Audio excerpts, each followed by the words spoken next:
আপুনি বা আপোনাৰ প্ৰিয়জনৰ প্ৰচলিত জীৱন প্ৰণালী সলনি কৰি নিজকে আত্মবিশ্বাসী আৰু শান্তিপূৰ্ণ জীৱন কামনা কৰে নেকি?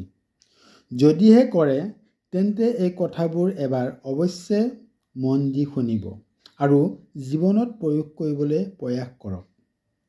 প্ৰথমে, যদি আপুনি বা আপোনাৰ প্ৰিয়জনৰ জীৱন সলনি কৰিব বিচাৰে, তেন্তে এই 8টা প্ৰচলিত অভ্যাস সলনি কৰক।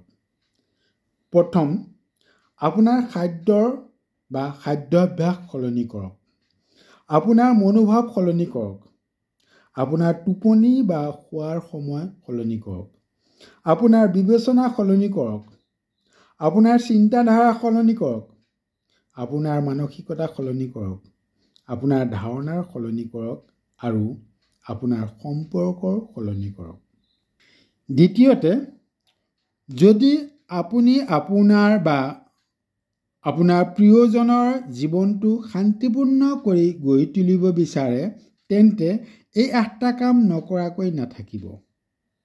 প্ৰথম, আপোনাৰ নিয়ন্ত্ৰণৰ বাহিৰত বা নিয়ন্ত্ৰণ কৰিব নোৱাৰা বস্তু, পৰিস্থিতি বা ঘটনা এৰি দিয়ক। তাক নিয়ন্ত্ৰণ কৰিবলৈ ব্যৰ্থ চেষ্টা নকৰিব। দ্বিতীয়তে, আনৰ পৰা বৈধতা, স্বীকৃতি বা প্ৰশংসা বিচৰাটো বন্ধ কৰক। তৃতীয়তে, জীৱনৰ সীমা নিৰ্ধাৰণ কৰক বা নিজৰ শক্তি আৰু সামৰ্থ্যক আৱিষ্কাৰ কৰক আৰু তাক সুৰক্ষিত আৰু বিকশিত কৰি তোলক। চতুৰ্থতে, অতীত বা ভৱিষ্যতৰ ওপৰত নহয়, বৰ্তমানৰ ওপৰত গুৰুত্ব দিয়ক।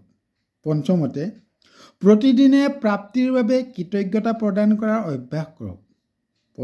ষষ্ঠত, মানি লওক যে সকলো ক্ৰিয়া বা পৰিস্থিতিৰ প্ৰতিক্ৰিয়াৰ প্ৰয়োজন নাই। সপ্তমত, নিজৰ মানসিক আৰু শাৰীৰিক সুস্থতাৰ অগ্ৰাধিকাৰ দিয়ক। আৰু অষ্টমত, ক্ষমা কৰিব বা ক্ষমা কৰি দিব, কিন্তু পাঠটো বা অভিজ্ঞতাখিনি পাহৰি নাযাব। তৃতীয়তে, আপুনি বা আপোনাৰ প্ৰিয়জনৰ জীৱনত আত্মবিশ্বাস গঢ়ি তুলিবলৈ এই কামবোৰ অৱশ্যে পালন কৰিব। প্ৰথমতে, আপোনাৰ ইচ্ছা, প্ৰৱণতাৰ প্ৰয়োজন আৰু আগ্ৰহৰ ওপৰতহে সৰ্বাধিক গুৰুত্ব দিয়ক, আনৰ কথা বা আনে ভবাৰ ওপৰত নহয়। দ্বিতীয়তে, আপোনাৰ মনোভাৱ বা মানসিকতাক পৰিষ্কাৰ কৰক। তৃতীয়তে, নিজকে প্ৰথম স্থান দিয়ক। চতুৰ্থত, হাঁহি ফূৰ্তি কৰিবলৈ এৰি নিদিব। পঞ্চমত, নেতিবাচক মানুহৰ সান্নিধ্যৰ পৰা নিজকে আঁতৰাই ৰাখক। ষষ্ঠত, আপোনাৰ প্ৰচলিত বা স্থিৰ চিন্তাধাৰা বা মানসিকতাৰ পৰা ওলাই আহক।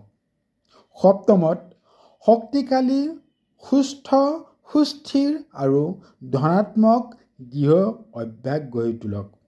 অষ্টমত, আত্মবিশ্বাসক স্মাৰ্ট সাজ-পোছাক পৰিধান কৰক। নৱমত, জীৱনৰ সৰু সৰু জয়, সৰু সৰু উৎসৱ পাৰ্বণ আৰু সৰু সৰু প্ৰাপ্তিৰ উদযাপন কৰক। দশমত, জীৱনৰ শিকাৰু বা এজন ছাত্ৰ হিচাপে নিজক প্ৰস্তুত কৰক বা শিক্ষণক জীৱনজোৰা এক প্ৰক্ৰিয়া হিচাপে আঁকোৱালি লওক। একাদশত, আনৰ বিচাৰক মূল্য দিয়া বন্ধ কৰক। দ্বাদশত, নিজক শৃংখলিত আৰু সুসংগঠিত কৰক। ত্ৰয়োদশত, দৈনিক প্ৰশ্ন কৰক, যিকোনো পৰিৱেশ পৰিস্থিতিৰ ওপৰত, যিকোনো ঘটনা পৰিঘটনাৰ ওপৰত, যিকোনো সমস্যাৰ ওপৰত, যিকোনো প্ৰত্যাহ্বানৰ ওপৰত, কি, কিয় আৰু কেনেকৈ। ত্ৰয়োদশত, দৈনিক ব্যায়াম কৰক। চতুৰ্দশত, নিজকে উৎসাহিত কৰক। দেখিব, জীৱন সলনি হৈছে, আত্মবিশ্বাস গঢ় লৈ উঠিছে আৰু শান্তিপূৰ্ণ জীৱন উদযাপন কৰিবলৈ সক্ষম হৈছে আপুনি বা আপোনাৰ প্ৰিয়জনক। এই কথাখিনি মন দি শুনক আৰু জীৱনত প্ৰয়োগ কৰক। দেখিব, জীৱন ক'ৰ পৰা ক'লৈ গৈছে। সকলোৰে কুশল মংগল কামনা কৰিছোঁ আৰু সকলোকে ধন্যবাদ জনাইছোঁ।